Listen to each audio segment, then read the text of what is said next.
hari ini, yaitu kegiatan ngopi bareng bersama Bapak Kades. Untuk pertama kalinya kita laksanakan hari ini untuk tahun 2024.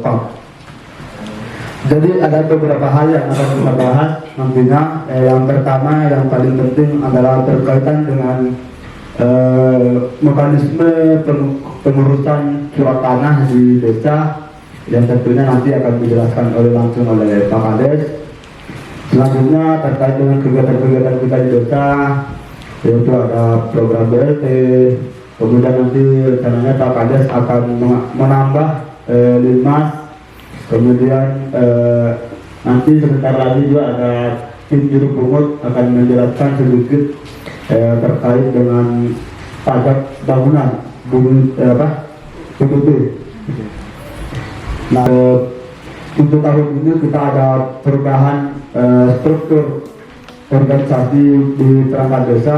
Nanti Pak Kades juga akan menyampaikan dengan itu. Kemudian nanti akan kami juga sampaikan terkait dengan bahwa mekanisme kita di desa, misalnya untuk RT, untuk semuanya, kedepannya kita akan pembayaran online. Artinya kedepannya Pak RT semua nanti harus membuat rekening BPT, seperti itu. Baik, sekian dari saya. Selanjutnya nanti akan dipandu langsung oleh Pak Kades, sambil nanti kita ini diskusinya terbuka aja Pak ya. Nanti kalau misalnya ada yang sampaikan Pak Kades, silakan ditanggapi. Nanti saya yang akan mencatat, seperti itu. Baik, terima kasih kepada Pak Kades. Salam sejahtera bagi kita semua. Om Swastiastu. Sehat semua ya? Itu yang terpenting, itu sehat dulu. Nanti rezekinya pasti nyusul, ya. Rezekinya cari sendiri. Ya, di tahun 2024 kita baru pertama kali ini mengadakan ngopi bareng lagi. Ngopi bareng ini cuma aja, slogan aja sebenarnya. Kemarin sih kita rencananya ngopi bareng itu tiap minggu, tapi kita melihat dengan situasi dan kondisi, pada saat ada hal-hal yang harus disampaikan saja baru kita sama-sama ngopi bareng, atau mungkin ada usulan dari Pak RT, Pak Dusun, masing-masing lembaga yang ada di desa untuk ngopi bareng, ya kita ngopi bareng. Mungkin ada hal yang mau dibicarakan. Itu sedikit. Pertama-tama tentunya yang kami hormati Ketua PPD beserta anggota, yang kami hormati Kepala Dusun, satu aja kan tulisannya. Iya. Yang kami hormati Bapak Ketua RT, ada juga RT yang baru terpilih, terus Bapak Ibu Kasih dan Kaur pemerintah Desa Bukit Makmur. Mungkin ada beberapa yang jadi catatan kami. Pertama yaitu terkait BLT, yang kedua pemilihan ketua RT, yang ketiga Linmas, yang keempat plang nama jalan, yang kelima formulir permohonan surat tanah, yang keenam dasar wisma, yang ketujuh kebersihan lingkungan, kedelapan surat pengantar dari ketua RT, kesembilan pendataan penduduk, kesepuluh nomor rekening, dan kesebelasnya BUMDes. Jadi sedikit nanti saya ceritakan secara keseluruhan. Kalaupun nanti ada tanggapan silakan. Kita di sini sifatnya lebih santai untuk bisa sama-sama mencari jalan keluar jika memang masih terdapat permasalahan di beberapa topik yang kita bahas pada hari ini. Pertama yang perlu kami sampaikan bahwa BLT kita dapat komplain dari pendamping dan pihak kecamatan karena memang sekarang sudah tidak ada COVID. Terus persentase dari Permendagri itu harus 20%, sehingga kita tidak boleh melebihi daripada itu. Nah, kemarin kita sampaikan bahwa kita mendapat 113 calon keluarga penerima manfaat. Pihak kecamatan kaget, sekarang sudah tidak ada BLT, kenapa malah tambah naik? Sementara persentase dari Permendagri itu, Kementerian Dalam Negeri itu hanya 20%. Jadi diwajibkan tetap maksimalnya itu 20%. Ya sekitar mendekati 70-an lah, sekitar itu. Itu informasi. Selanjutnya pemilihan ketua RT sudah berjalan, mungkin sebentar malam di RT 7, sebentar sore di RT 15. Jadi Pak RT 15, Pak Kopral, sekiranya kalaupun di sana memang memilih lagi Pak Kopral itu tidak jadi masalah.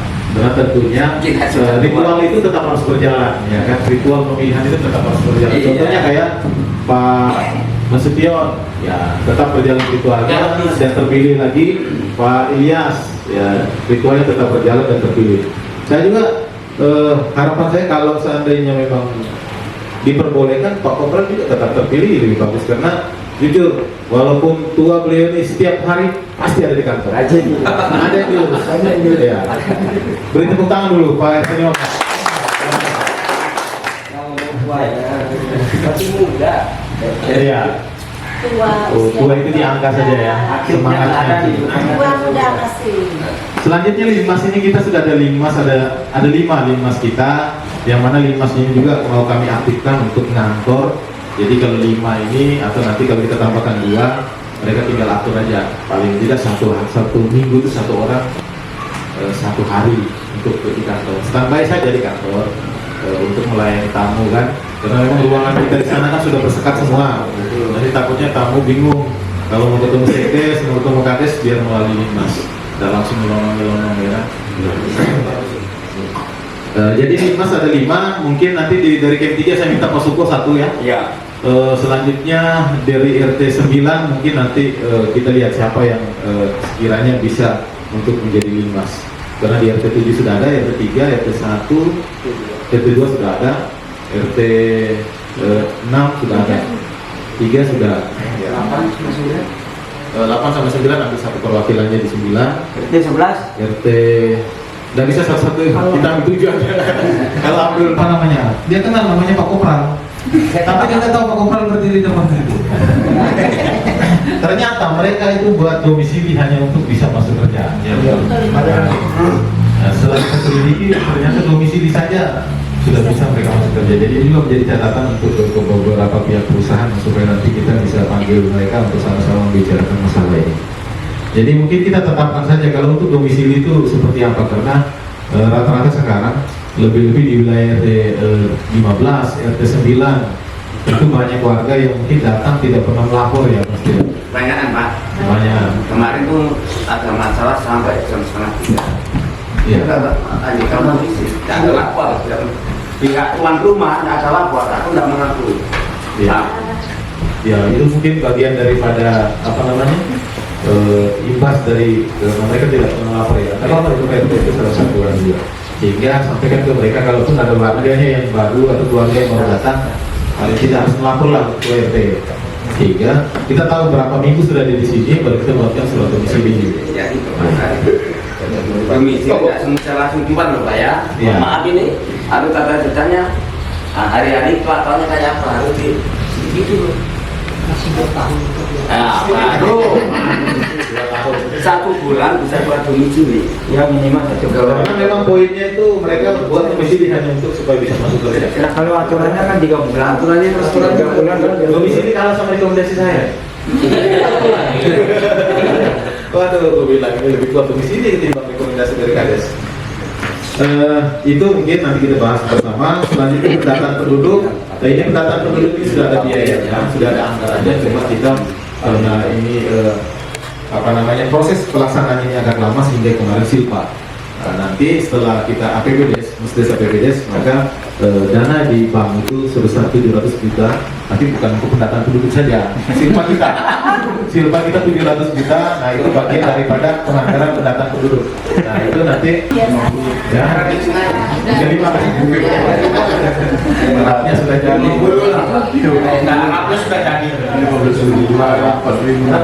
Kalau 50 Pak Kopral yang menang banyak. Nama kok dia kan banyak capeknya Pak. Siapa yang terbanyak ya nama domisili. Dan memang yang didata itu bukan hanya warga yang ber-KTP sini, yang belum punya KTP sini juga didata. Semua didata semua. Jadi kita tahu berapa warga yang belum punya KTP, berapa yang sudah. Sedikit saya sampaikan kemarin di RT 15 RT 9 ada beberapa ya warga yang menanyakan bisakah RT 15 ditambahkan 1 RT, RT 9 ditambahkan 1 RT. Saya sudah sampaikan bahwa itu juga sudah menjadi wacana kita awalnya, tapi karena memang itu belum sampai dengan saat ini belum dibolehkan untuk penambahan RT, pemekaran RT belum boleh. Ada bahasan namanya apa? Memoratorium, Pak, kalau tidak salah, dari pemerintah. Ya, salah satu alasannya itu. Nah, itu sehingga kita belum bisa. Kalaupun bisa itu saya mau tambahkan di RT 9 1 RT lagi, karena luas sudahnya RT 15 1 seperti itu. RT 8 itu luas juga, RT 8 itu perlu ditambah 1 RT. Ya. Jadi belum bisa saat ini bertahan ya RT di wilayahnya RT 8, RT 15 banyak anaknya itu RT di situ, banyak anggota, banyak warga. Selanjutnya mungkin tahun ini kita akan sistem honor dan atau penggajian masing-masing RT, kasih kaur kalau dusun itu menggunakan nomor rekening, jadi dan rekening itu rekening BPD. Jadi nanti kalau yang belum punya rekening BPD nggak usah ke bank, ke kantor saja, karena buat rekening kan sekarang nggak perlu ke bank. Kita sistem online saja, yang penting bawa KTP, nanti kasih sama kaur yang daftarkan. Kalau yang sudah punya nggak lebih bagus lagi, nggak perlu kasih nomor rekeningnya. tinggal store aja nomor rekeningnya. Jadi sistem honor-honornya itu semua melalui nomor rekening seperti itu. Selanjutnya terkait BUMDes. BUMDes ini kemarin kita sudah sudah 4 orang yang seleksi dan hasilnya sudah ada. Nanti kita musyawarahkan bersama melalui BUMDes siapa yang sekiranya diangkat menjadi direktur, siapa yang sekretaris, siapa yang bendahara. Dari perankingan yang kita terima dari hasil seleksi itu sudah ada, tapi kami belum pegang, masih di kecamatan, karena memang kita tidak ikut campur di situ. Kita serahkan terus ke kecamatan, dalam hal ini Ibu Farida beserta tim. Mereka yang seleksi, hanya ada beberapa soal dari kita, soal tambahan dari kecamatan. Sampai dengan sekarang saya pun secara pribadi belum mengetahui hasilnya seperti apa, siapa yang dapat nilainya lebih tinggi belum tahu. Nanti kita buka sama-sama pada saat musdes, sehingga kita bisa putuskan siapa yang menjadi direktur, siapa yang menjadi sekretaris, dan juga yang bendahara. Nah, kenapa kita mau percepat ini? Karena beberapa desa itu sudah menggunakan sistem apa? Aplikasi ATKP namanya. Jadi aplikasi ATKP, bingung ya, menurut saya juga ini sekarang kewalahan ini, semua serba aplikasi. Aplikasi ATKP itu disinkronkan dengan kegiatan kita. Jadi semua belanja-belanja kita itu harus sudah kita sudah kerjasama dengan beberapa toko. Jadi SP2 itu sekarang sudah, sehingga dia itu mungkin tidak ada silpa ya. Tahun ini dia ada silpa. Jadi semua penganggaran itu melalui toko. Yang ditanggarkan itu sudah dilimpahkan ke toko-toko yang rekanan. Jadi dalam hal ini makanya saya mau percepat BUMDes. Segala belanja kita BUMDes yang belanjakan.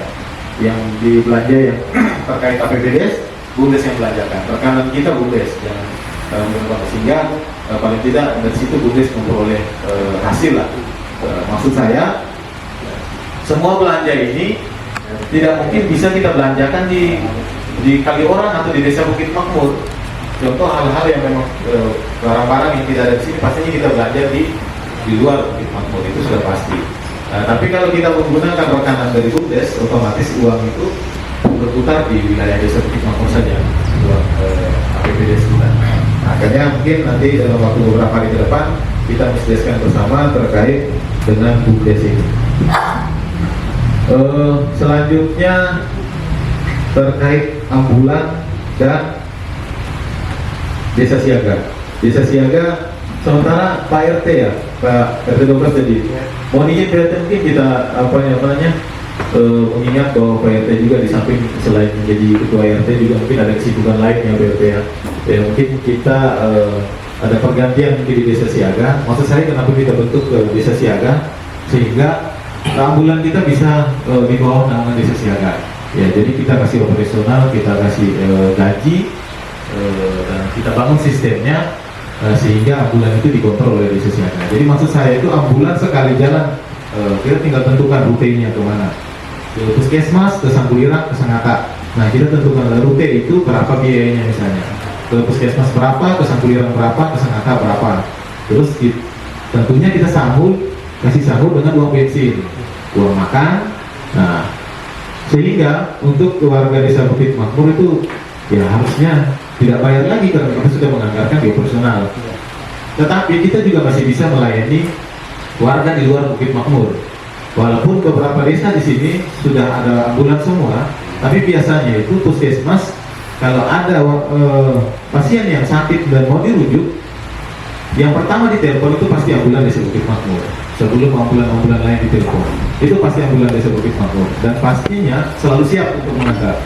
Ya, kalaupun nanti di semua desa, beberapa desa kecuali Citra Manunggalia ya SP3 yang belum ada ambulan, pasti semuanya itu tetap mengarahnya ke desa Bukit Makmur karena belajar dari kemarin informasi sih dari desa-desa lain kalau malam sudah tidak diangkat teleponnya sama sopir ambulan. Yang standby itu masih sopir ambulan kita bisa angkat telepon kalau malam untuk pelayanan. Ya, jadi kalau untuk pelayanan yang di luar warga desa Bukit Makmur ya kita tentukan budgetnya, dan budgetnya itu dikembalikan misalnya dari puskesmas ke Sangatta contoh 500.000 contoh 500.000 ya sudah, uang bensinnya berapa, uang makannya sopir ambulan berapa, uang jalannya berapa, selebihnya dimasukkan ke kas desa siaga. Ya itu juga untuk operasional ya kalau itu di luar warga desa Bukit Makmur. Jadi itu mungkin beberapa gambaran. Kalaupun nanti ada masukan, usul saran ataupun ada permasalahan-permasalahan lain di tingkat dusun dan RT yang mana sampai dengan saat ini belum kita selesaikan bersama, mohon disampaikan supaya kita bisa mencari solusi. Ya, mungkin itu dari saya, selebihnya kita santai sambil ngopi, merokok, nikmati apa yang sudah menjadi dihidangkan sambil memberi usul saran. Monggo silakan. Terima kasih. Yang dokumentasi wajib 3 orang saksi batas harus ada. Kalau tidak ada 3 orang saksi batas, kita cancel. Ya, jadi ini nanti ada beberapa yang harus disanggupi oleh warga. Jadi Pak RT berhak tanya, ini saksi batasnya ini saya lihat ada 4 contoh. Berkenan hadir tidak saksi batas pada saat kita mau pengukuran. Kalau tidak berkenan hadir, maka di cancel. Kalaupun dia berada di Samarinda, Sangatta, sekiranya harus ada surat kuasa yang dikeluarkan oleh pemilik tanah kepada siapa yang dipercayakan di sini. Surat kuasanya itu kita pegang, kita lampirkan juga di dalam surat tanah yang diterbitkan nanti. Jadi memang wajib saksi batas kalaupun ada 4 orang yang didokumentasikan. Poin ke-7, berdasarkan keterangan atau pernyataan pemilik tanah dan pihak-pihak yang berbatasan diketahui bahwa tanah perbatasan dimaksud baik sebagian atau keseluruhan tidak bersengketa dengan pihak manapun. Nah ini kalau iya maka dicontek di kotak yang paling ujung, dikasih dicontek. Selanjutnya 8, tanah perbatasan dimaksud tidak terkena sempadan sungai dan atau sempadan biasanya itu masih banyak warga yang belum paham. Sungai itu ada ukurannya, kedalamannya berapa, lebarnya ke samping kiri, samping kanan itu yang dinamakan jalur hijau. Itu tidak bisa dimiliki karena itu jalur hijau. Tapi kalau sungai itu mengikuti kedalaman sungai berapa, maka lebar kiri kanan itu berapa, free, tidak bisa diukur.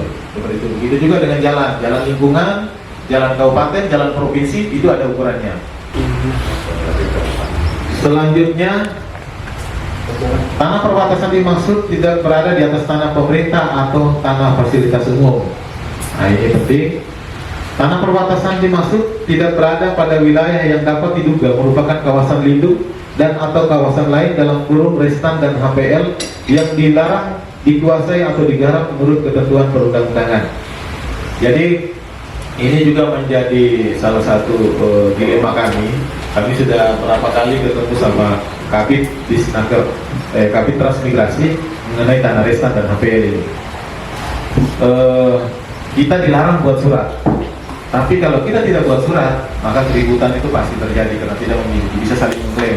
Nah saja memang kami kemarin, saya, Mas Arten sama siapa ya kemarin ketemu sama Kabid? Oh ya sama Pak Dusun. Betul-betul tidak diperbolehkan itu Pak Dusun.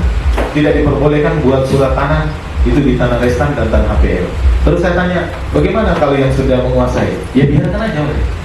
Nah saya bilang maksudnya ya harusnya kita punya solusi lah, ya kan? Seperti apa tanah-tanah restan itu? Karena kalau kita tidak buatkan surat, terus di samping itu saya juga dikejar oleh warga, harus dibuatkan surat. Dan kalau tidak dibuatkan surat, potensi permasalahan itu pasti ada, karena bisa jadi saling mengklaim.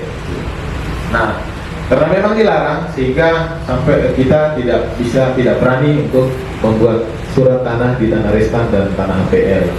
Jadi kalau ada warga yang bermohon untuk membuatkan surat tanah di tanah restan dan HPL, pasti kita skip atau kita cancel untuk tidak dibuatkan surat tanah. Tiga Pak. Nah, yang sebelah kiri. Kalau di GEM 3 nanti kita lihat datanya itu di BPN tanah HPL atau di kehutanan itu juga pegang, bagian itu pegang wilayah HPL kita sampai di mana. Nah ini juga menjadi problem di PT karena kemarin pada saat PTSL banyak sekali warga yang mengikuti program Prona atau PTSL kemarin, tapi ternyata begitu masuk ke BPN itu tanah restan dan HPL semua, sehingga mereka tidak terbit. Sementara kita tahu mereka juga mengeluarkan biaya untuk pengukuran dan lain-lain. Mungkin kalau tidak salah lebih daripada 500 satu orang. Namun tidak bisa keluar sertifikatnya karena berbenturan dengan tanah restan dan HPL. Seperti itu. Kenapa itu? Ada yang di pinggir jalan kampung tadi bagaimana? Kalau yang sekarang tidak apa-apa, warga memiliki tidak apa-apa. Yang penting kita tidak bisa mengeluarkan surat tanah. Jadi kalau mereka minta surat bagaimana? Kan saya beberapa kali sudah desa dengan saya juga. Iya. Itu solusi dari Pak Kasih sudah. Kita tidak buatkan surat, tidak buatkan surat. Bahkan mengetahui pun tidak boleh. Itu arahan dari Kabid Transmigrasi. Kabid Transmigrasi Pak Rizali kan, kalau nggak salah itu kakaknya bidang dokter pikiran. Dilarang betul, dilarang betul. Tapi kalau mereka transaksi jual beli tidak masalah, biar aja itu harga. Tapi kalau mereka minta surat tanah seperti ini, itu tidak bikinkan. Tidak, Dosa. tidak kita bikin. Kita dari dokter nggak boleh.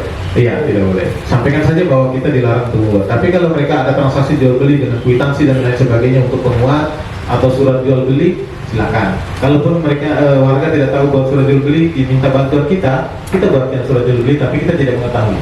Yang kita tidak mengetahui, ya itu transaksi antara penjual dan pembeli saja. Kalaupun ada saksi, mereka dengan saksi silakan. Jadi kalau sudah ditinggal kemarin-kemarin, jalan sudah Tidak apa-apa. Ya, tanda tangan di sini. Iya. Ya karena kemarin memang kita masih dilema, masih menjadi tanda tanya. Kami ke pemerintahan dalam hal ini Pak Tris menyampaikan tetap harus dibuat, tapi regulasi bahasanya diatur supaya Pak Kades jangan kena terjerat. Regulasi seperti apa kalau di bawahnya kita tetap mengetahui? Ya kan tetap aja juga. Sehingga membangun lagi rumah pas presiden separuh. sehingga kita tidak buatkan surat tanah. Kalaupun ada transaksi jual beli warga ya tak apa-apa, silakan. Mereka buat surat jual beli tidak apa-apa. Ada saksi di situ tidak apa-apa. Yang penting kita tidak mengetahui itu. Karena tentunya yang kita dapat bahwa itu sudah di SK semua di kementerian dalam ini Kementerian Transmigrasi itu sudah ber-SK semua. Ya, tapi tentunya kalau seandainya pemerintah mau mengambil alih itu tidak juga langsung karena langsung diambil karena itu kebutuhan pemerintah, ya pasti juga ada win-win solution dengan warga yang sudah menguasai itu kan. Paling tidak kompensasi atau seperti apa itu. Selanjutnya pemilik tanah sanggup menghadirkan saksi yang berbatasan langsung. Nah ini ditanya sama pemilik tanah, sanggup tidak menghadirkan saksi? Kalau dia bilang sanggup, kasih centang. Tapi begitu di lapangan saksinya tidak ada, pulang. Jangan dipaksakan, karena salah satu saksi saja tidak ada itu bisa menjadi masalah. Ya. Takutnya begitu sudah keluarkan surat, yang berbatasan sebelahnya itu malah komplain. Tidak, di situ patoknya harus ke sana lagi. Ini sudah masuk lahan saya ini. Nah, surat sudah keluar. Ini seperti apa? Nah, jadi dipastikan kalau salah satu saksi batas tidak ada, pulang aja baru. Dibatalkan, dibicarakan baik-baik lalu dibatalkan untuk diatur ulang. Ya jangan langsung pulang. Ya. Nah, saksi batas yang tidak dapat hadir wajib memberikan surat kuasa kepada siapapun yang ditunjuk untuk menyaksikan pengukuran, bertanda tangan di atas materai 10.000.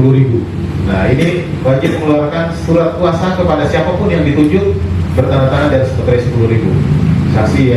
Ini banyak kan di Camp 3 itu pemiliknya itu di Sonata, Samarinda. Kalau ada telepon kita boleh telepon.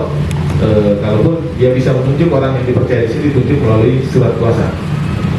Kalau tidak ada surat kuasa, kita tunda dulu pengukurannya.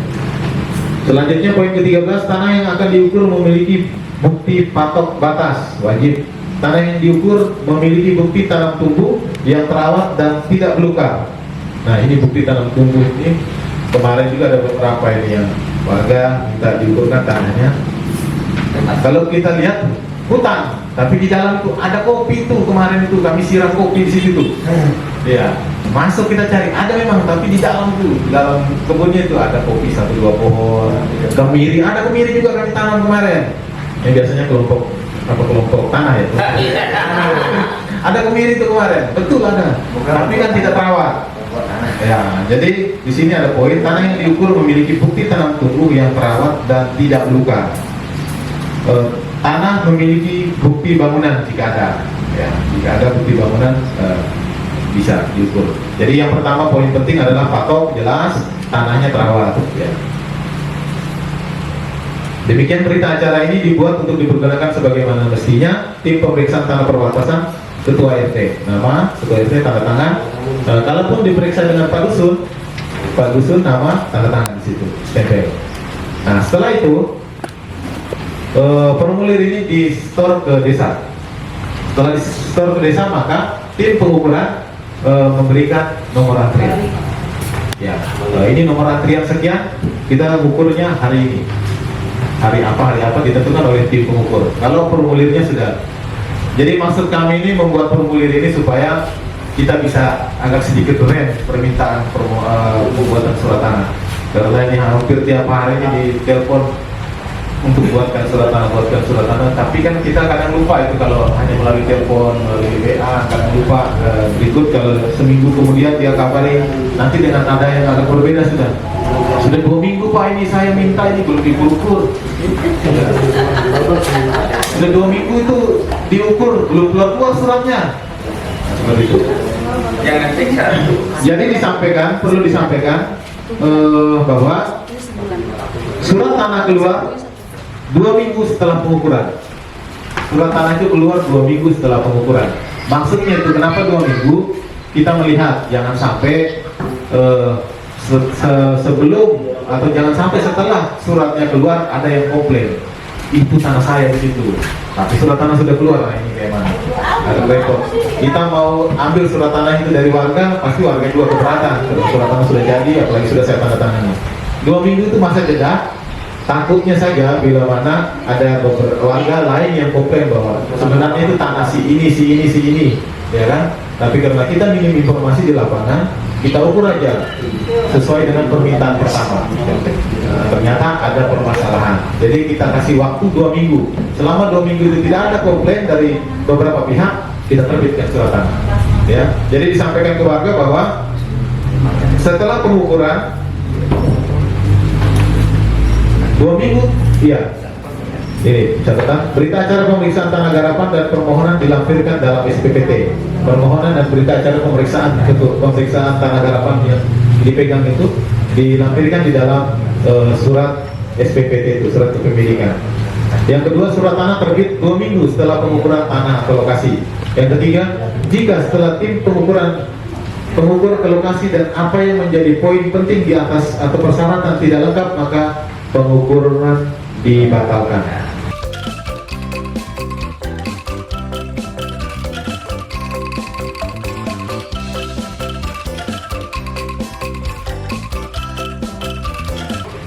Ya, silakan kalaupun ada tambahan, koreksi mohon disampaikan sehingga bisa sama-sama kita benahi. Ya, dari saya mungkin itu saja. Terima kasih.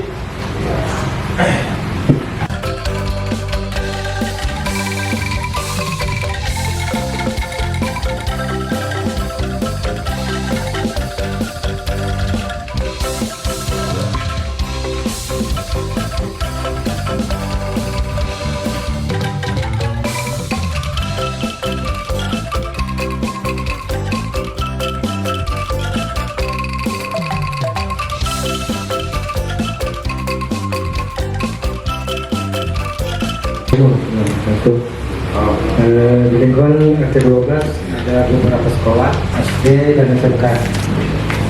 Kemarin BK SMK minta izin kepada saya untuk mengadakan linmas. Saya bilang kita ke desa aja, saya bilang, karena ada penambahan linmas di sana. Mungkin 2 orang pakai kemarin pakai desa ya. Iya. Nah, saya bilang mereka minta usulan setiap masuk dan pulang sekolah saja untuk menjaga pintu gerbang. Dari mereka mungkin ada honor, tapi nanti mereka bicarakan langsung ke desa. Mungkin itu bisa ditanggapi nanti itu siapa yang ditaruh di sana secara dari desa saja. Karena berapa kali sudah BK ke kantor tidak ketemu. Iya. Jadi tadi pagi juga ketemu dengan saya bilang nanti saya informasikan. SMK apa Pak? SMK. Jadi mereka kemarin sambil menunggu bangunan posnya lagi. Jadi kalau memang ada sudah dari desa, mereka mengharapkan itu informasi baliknya. Saya menyampaikan saja Pak ya, karena mereka sudah sering kali ke rumah juga. Karena kita anak-anak sekolah pas masuk sekolah dan pulang sekolah yang bikin resah kita warga di sana. Karena mereka ya kadang-kadang kita tahu sendiri anak muda. Itu yang pertama. Yang kedua, mungkin masalah pertanahan tadi sudah saya tanggapi. Karena sudah ada beberapa orang melapor ke saya minta bikinkan surat tanah. Memang sementara saya ini sudah dengan Pak Heri, sudah saya lapor juga, tapi karena dari Pak Kari sebelum ada informasi kita sudah ini kan saya kembali ke orangnya nanti saya informasikan. Dan tanah yang sertifikat yang di belakang kayaknya ada, tapi saksinya kemarin belum ada datang Pak, jadi kita pending kemarin. Sambil menunggu mungkin nanti pertahanan kan sudah ada form kita ini, kita isi dulu. Sesuai untuk dari Pak Kades mungkin itu. Itu saja. Sekian.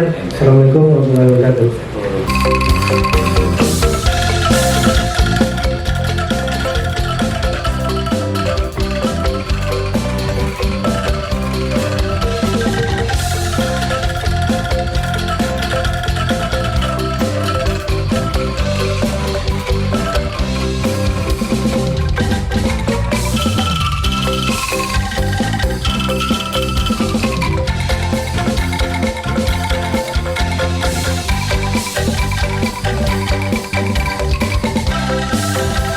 Pastikan Pak untuk security.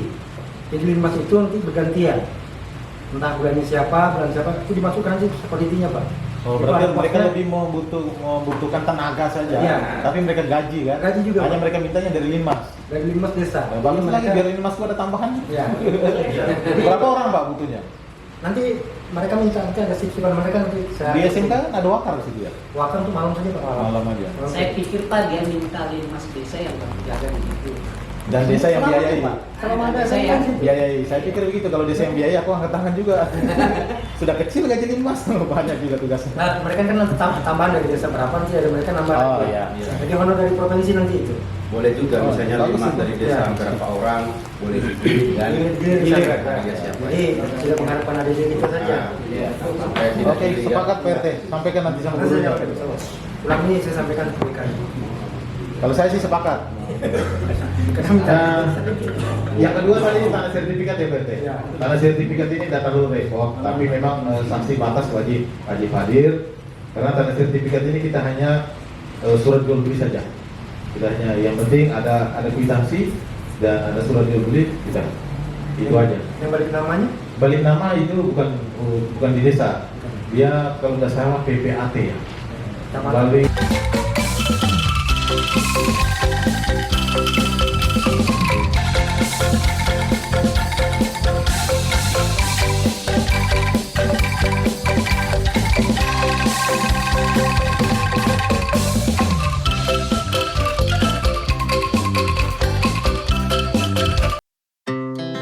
Our hearts beat to the city streets. We began to feel the fire. We rise like tall buildings as the chemicals they take us higher. The night's young and it's just begun as she puts her hand in mine. We wanna chase the night, wanna dance to the light, pull the stars from the sky, just two hearts running wild. Never sleep, never stop, as we shout from the top.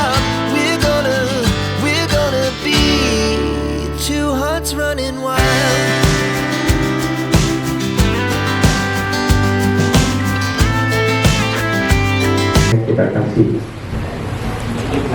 Jadi kalaupun ada warga yang ke desa membuat surat domisili, kami tanya dulu ya, sudah pernah melapor ke RT apa belum? Ya. Apalagi dia kalau tidak bawa surat pengantar, berarti kita arahkan dia untuk ketemu dulu RT ya. Tidak sepakat di situ ya? Ketemu RT, nanti RT akan mengeluarkan rekomendasi. Jadi silakan disepakati berapa bulan, 2 bulan wajib mengeluarkan domisili atau sebulan atau gimana? Kalau aturan itu biasanya 3 bulan baru bisa mengeluarkan domisili. Oleh zaman dahulu kan menetapkan 3 bulan. Tapi biasanya gini, untuk mengetahui bukti bahwa benar dia tinggal itu 3 bulan Iya. atau lebih dari itu atau belum itu seperti apa? Ya, ada kan orang apalagi Wajib lapornya itu 2 kali 24 jam dia harus melapor. kita lapor hitung dari mulai Iya, mulai ini. Iya. Dari mulai dia melapor baru. Jadi sampai 3 bulan belum lapor ya, belum lapor itu 3 bulan. Jadi nanti begini Pak Awal. Tentunya nanti RT nanti kita bekali dengan apa namanya buku ya, buku hidup, ya kan, buku hidup. Nanti di situ ada tamu datang, Di buku tamu, ya, lalu diisi. Kalaupun pada saat dia ke kantor desa minta domisili dan tidak bawa pengantar dari RT, kita arahkan dia ke RT. Begitu dia sampai RT, pasti RT bertanya, sudah berapa lama kamu di sini? Iya. Nah, jadi wajib lapornya itu terhitung pada saat dia ketemu RT. Iya. Ya, belum bisa dikeluarkan surat domisili karena kamu baru melapor. Walaupun kemarin-kemarin saya lihat kamu lalu lalang sini tapi tidak pernah melapor. Ya. Jadi begitu ya. Kemarin itu kita menolak, tapi RT yang lain memungkinkan. Ya. Sudah, mulai sekarang disiplin. Disiplin lah mulai sekarang itu. ya itu aja yang penting itu sesuai aturannya ada gitu. Nanti terkait dengan kebijakan asal RT yang berani ngambil risikonya silakan kan. Siapa tahu ada yang urgent misalnya, mungkin itu kebijakan lagi, tetapi risikonya ditanggung kan begitu. Yang penting ada aturannya dulu yang baku. Iya, nanti kita lihat aturan dari apa namanya Disduk Capil itu biasanya ada. Di situasi-situasi seperti saat ini biasanya banyak Domisili itu kan tuh banyak, domisili itu banyak. Kalau domisili untuk buka rekening dia minta juga itu, domisili untuk kerja dia minta juga itu. Kayak apa kalau untuk buka rekening itu? Ya, sebenarnya kita buatkan aturan ini kan juga pastinya terbentuk dengan beberapa risiko. Contoh, warga itu pasti datang